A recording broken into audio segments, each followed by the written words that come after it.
ולא מבין.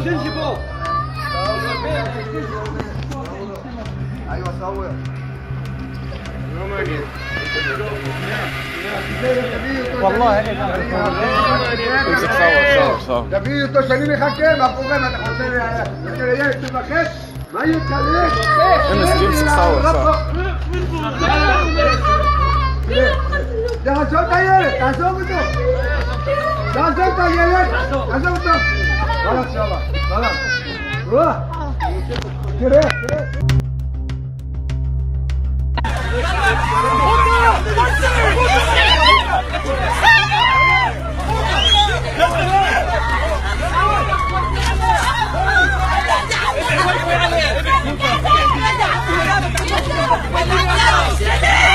انت خاش خاش داخل البنت داخل البنت خاش داخل البنت خاش خبال خبال اشياء حبال حبال باشياء اشياء تستكل ما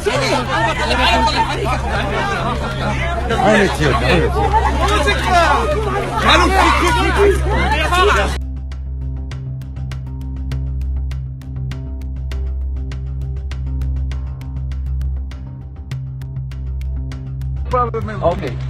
Okay? So listen, don't push you now. Don't touch me. Don't touch me. Don't touch me. You touch me, go. Don't touch me. I touch you. Okay, I touch you. go away. Okay? So go away. Don't touch. Okay, go away. Okay? So go away. This is not Okay, your place It's anymore. my place here. This, all You this, what you see, In your dream. it's belong to Israel. In your dream. Okay? In your dream. In your dream. Not Palestine. It's finished In Palestine. your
They probably calculated that it would be less risky to just block me from entering than having me go in and show the horrors and the abuses that are going on there.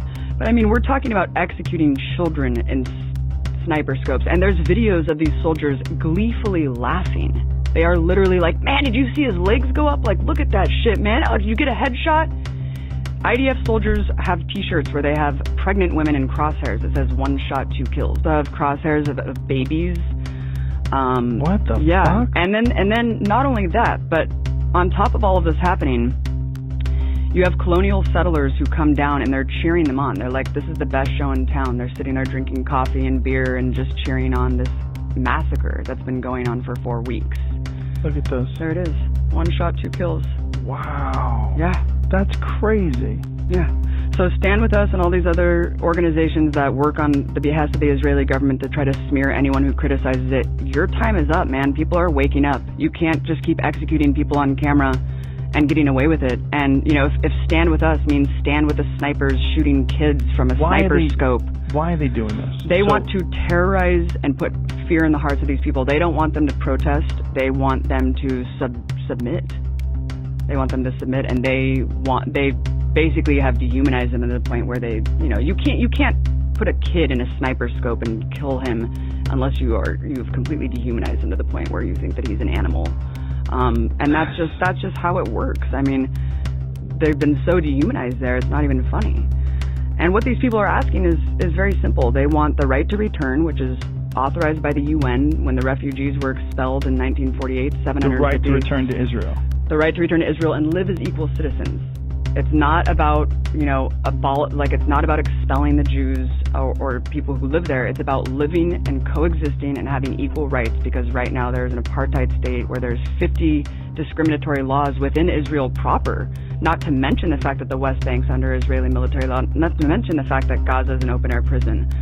So within Israel proper, there's apartheid too. So it's sick. We are sponsoring this with $10 million a day. Israel would not survive without the U.S., which is why I focus on ending the U.S. empire, because I'm like, it doesn't matter if everyone in the world boycotts Israel. We're still going to subsidize the horrors and the daily atrocities. We're not going to stop. And that's why this is so fucking brazen. Wow, have we been vindicated, Joe? Because I can't think of another... I mean, when else has anyone done something this brazen? Committing an ongoing massacre for a month straight, just sniping people who are completely unarmed. This is insane. The only thing I can think of that's slightly similar is when Israeli commandos hijacked that boat. There was a flotilla going to Gaza to bring wheelchairs because they don't allow wheelchairs in. That can be construed as a weapon, even though there's tons of amputees. There was a boat going with aid workers, and they were bringing aid supplies, and commandos jumped on the ship, like helicoptered down, and just started executing like people, humanitarians that were going to bring Gaza aid. And the news made it seem like they were like, look at these people on the boat, like hitting them with chairs and stuff. It's like, dude, they fucking propelled onto the boat and started executing people. Of course you're going to use whatever you can to try to like ward off these soldiers. So that's the only other thing, and that really woke me up to the whole situation, is when I saw how the media was covering that massacre. So now seeing this, I don't know how they're getting away with it. I don't know how people have not woken up to this, but the media, the way that they're covering it, is atrocious. They're saying there's clashes. They're saying that the Palestinians are dying of head wounds. It's like, no, just say that they were executed with sniper scopes. Like, this is deliberate. But the way that the media plays around and uses this passive voice is just nuts. It's whether it's Palestine, Venezuela, Syria, whenever you have like complete media uniformity just peddling a line, probably the truth is somewhere on the other side. What does Israel want? Like, as a state, like, what do they want from the Palestinians? What do they expect? Do they expect to just keep the status quo, keep business going as usual, never let those people live a normal life? Like, what do they want? And why do they have so much hate? And why haven't the Israeli people, like, seen the horrors of this and rebelled?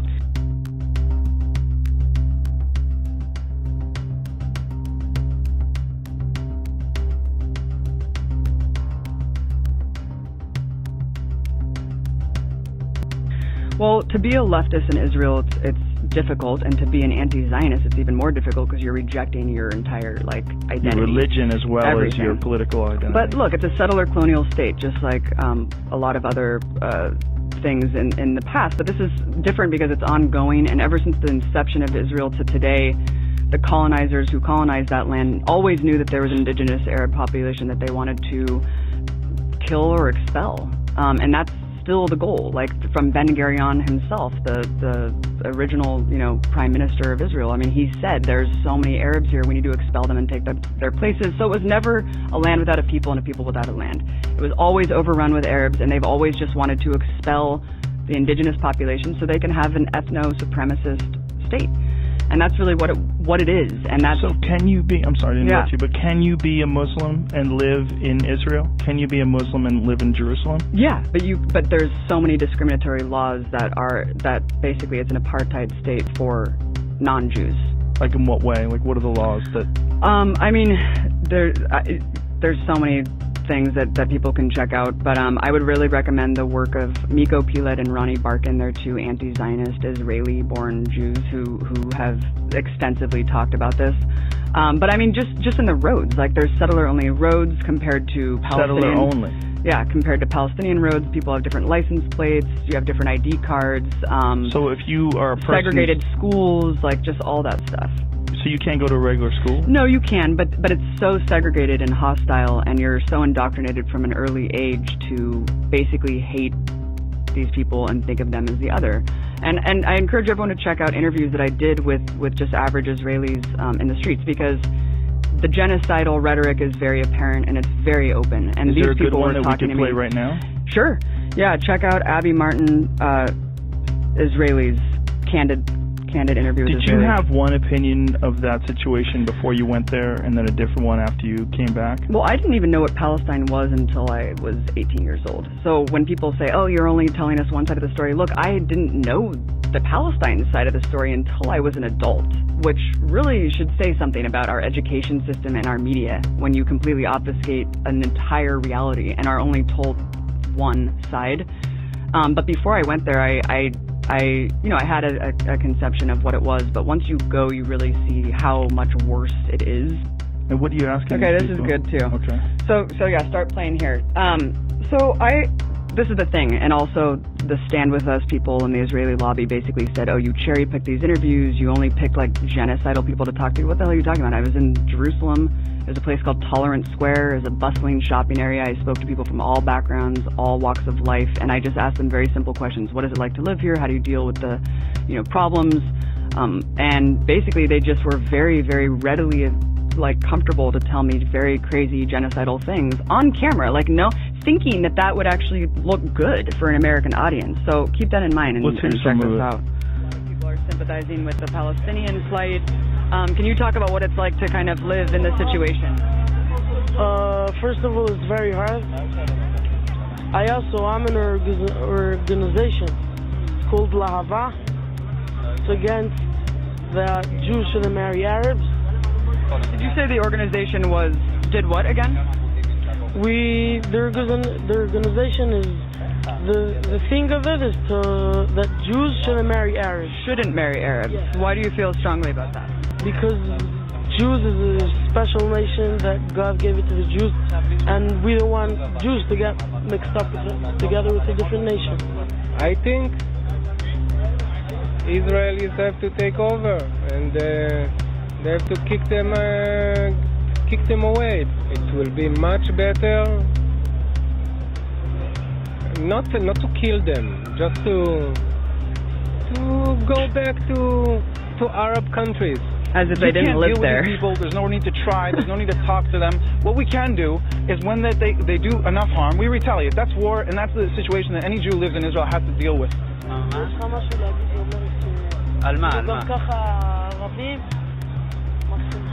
Okay. The Arabs made their name and memory be obliterated.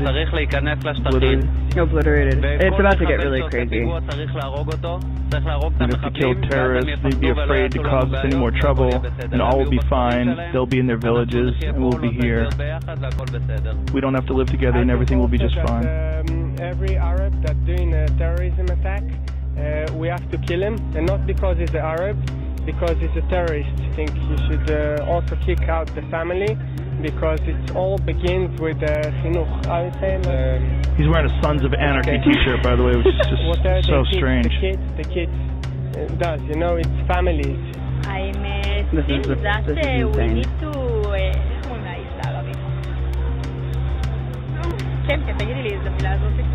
How do you say kick out the Arabs? Come on, tell me the words. I don't know. She's like, I don't translate. I can't translate. She doesn't want to say it. Translate really well. I think we should give them a country. If you're doing any problem, you just go in there to give them a country, and then it's going to be a war between countries, you know? If they're going to throw rockets, we're going to throw one big one and done. I don't think there's any answer. This is insane. There's only one way, like, I would carpet bomb them.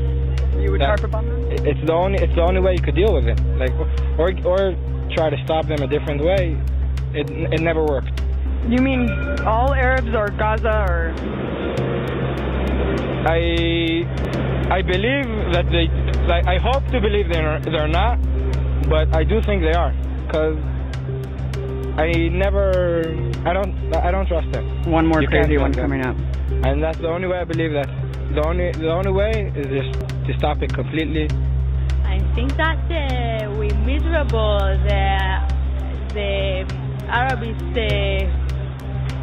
make a piguim, and we need to kill the Arabs. Terrorist attack. We need to kill Arabs. She's laughing. My friend's like, all right, have a good day. We'll talk about this later. I mean, look, this is reflected in polls. A lot of people, when you look at Israeli society, you know, it started off as kind of a socialist project with the kibbutzes, and now it's just turned into a fascist, supremacist state where Netanyahu reflects the true face of Israel, just like Trump reflects the true face of this country.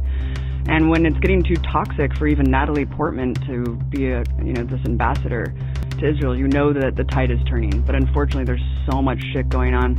Congress hasn't said anything. They just totally support this, man. And there's weird, like, BDS legislation trying to criminalize basically dissent, where you have contractors in Texas having to sign clauses, promise that they won't support boycott of Israel in order to rebuild hurricane homes. What is BDS?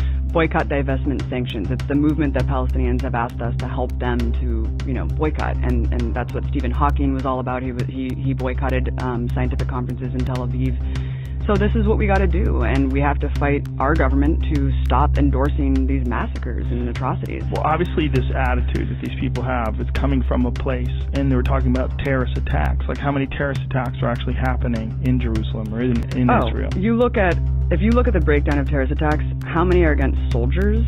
And that really gives you an insight. Look, these people are being occupied militarily. The occupation is illegal under international law, and resistance is a lot of times acceptable under international law when you're being illegally occupied. So if you look at terrorist attacks against Israel, not many. And when you look at the actual amount of people when you look at those terrorist attacks and see how many are against soldiers, like how many stabbing attacks are against soldiers, the numbers become very different.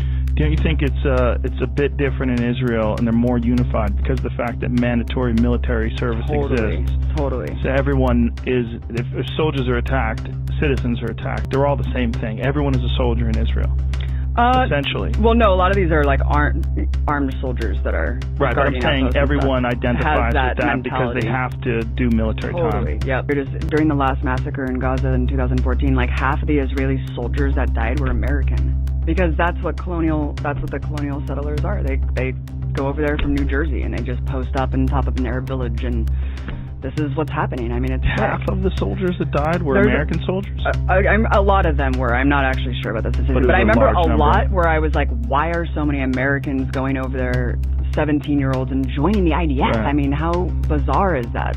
What kind of mentality do you have to move from like a comfortable suburb in Philadelphia to go like move on top of an Arab village? That's why it's so sad that so many Palestinians can't ever go to Jerusalem, which is one of their holiest sites is there, and they're banned because, again, they're banned from everything. So if you're a Palestinian and you live in Gaza, you're just stuck. You're stuck forever, and that's why these people are like people from America. They're like, why? That's why you have this mantra like, oh, they want to die. They raise their kids to be suicide bombers. No, when you're in Gaza, you are born dead. You don't have a life. So that's why these people are giving up their lives to send a message to us. That's why they're doing this. That's the only reason they're doing this, is to send a message to us. Help us. That's all they can do, is use their bodies So their concern is if they open up Gaza, the idea is that if the Palestinians come and they live in Israel with everybody else, that they're just going to cause trouble and kill people and create suicide bombs, and that's the idea. That's what they say. Even though when and the Israeli lobby and the Stand With Us and all these people have said, you're portraying us as really different than we really are, because they like to portray themselves as this peaceful, loving, democratic nation, and they're like, Palestinians will say the same thing about us. Not true. I was driving around in settler plates in a car that looked like I was a colonial settler. I did not hear one person say anything remotely genocidal about Jewish people. I talked to You look like you could be Jewish people. easy. Yeah. You could fit right in. Yeah, fit right in. Just move on top of an Arab village. I mean, it's nuts. And thank you for letting me talk about this, because it is difficult to talk about it. And I'm sure it wasn't easy to get, hundreds of emails telling you to denounce me and all that other stuff. Well, we've been friends for a long time. Yeah. I know you. I'm not denouncing you. And it's coming from somewhere coordinated. That's the thing. There's a lot of money behind these attack campaigns. Well, I understand their perspective if they don't have the same experience that you've had being over there. And there's a lot of people over here that are extremely loyal to Israel that have never stepped foot in Israel. Totally. And maybe they haven't experienced what you've experienced. Well, not maybe. Most likely. It's just terrifying to me. Forget about whether it's Israel or Palestine. Forget about what it is. The idea that people could be born stuck in this spot and really have no recourse and nowhere to go, and just be thought of by people that live just a few miles away from you, you're subhuman.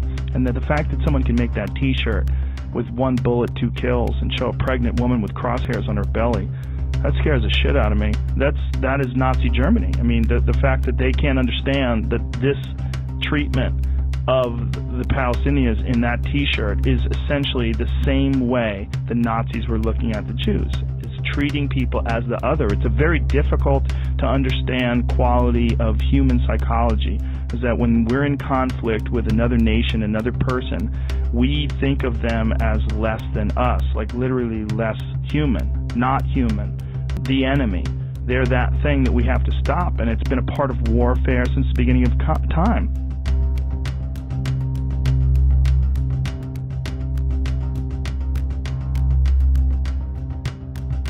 Well, I think it's important, if you're listening to this right now, to not just look at the incident as an isolated event. It was definitely a historic massacre that I think belongs in history books alongside the Sharpsville massacre in South Africa, the massacre of Turkish and international activists on the Mavi Marmara Free Gaza Flotilla in 2010, and many other massacres, maybe even the Sabra and Shatila massacre in 1982.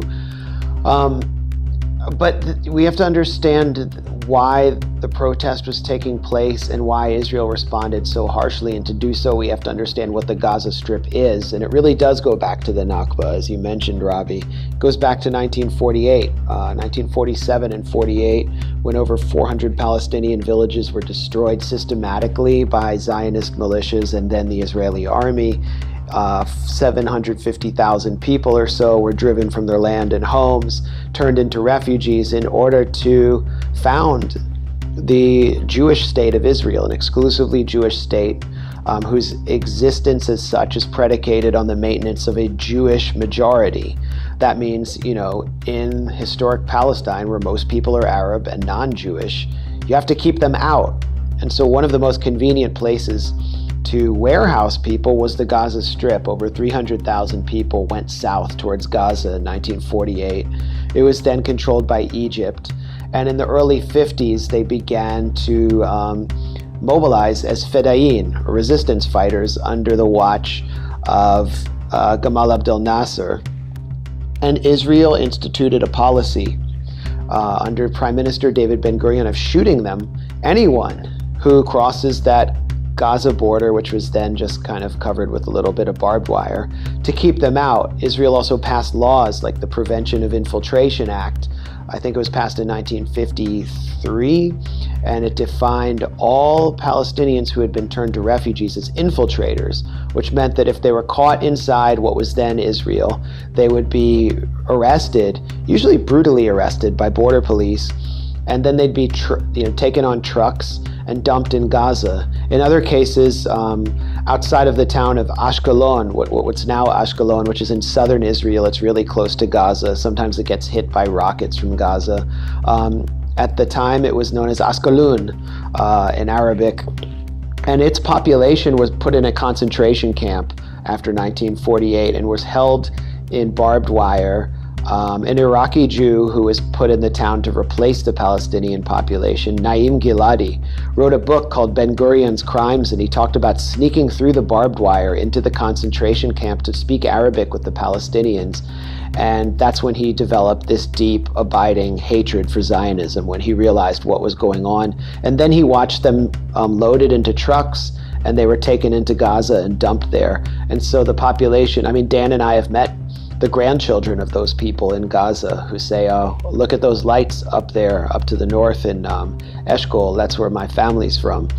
So the Gaza Strip is a warehouse, and people are being warehoused there to maintain Israel's ethnic purity. And of course, we know that they're being treated horribly. Now they're getting like something like 4 to 6 hours of electricity a day. The economy is in shambles because of the siege. So much of the population is food insecure. They can't buy the food that might be available. Israel controls the skies. They control everything outside the sea. They shoot fishing boats that go too far offshore, and they maintain a concrete wall around the Gaza Strip. Some people would have called the Gaza Strip a concentration camp. Calling it an open-air prison is pretty fair. So 30,000 people, basically Gaza's civil society, the grassroots of Gaza, decided to march towards that concrete wall, march into the teeth of the Israeli army that maintains these what you could call ethnic borders, and to declare their right of return, which is guaranteed to them, by the way, by the UN's Resolution 194.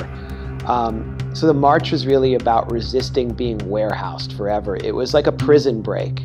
And the reason that Israel reacted so harshly is not only this perceived fear of security threats or terror, but a threat that's much greater to Israel, which is the demographic threat, that this population could come back and join up with other Palestinians and have families and outpopulate the Jewish population. So I think it's actually the massacre we witnessed has much, much darker undertones when you look at how the state of Israel is structured.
لا بدرسي 48 منكم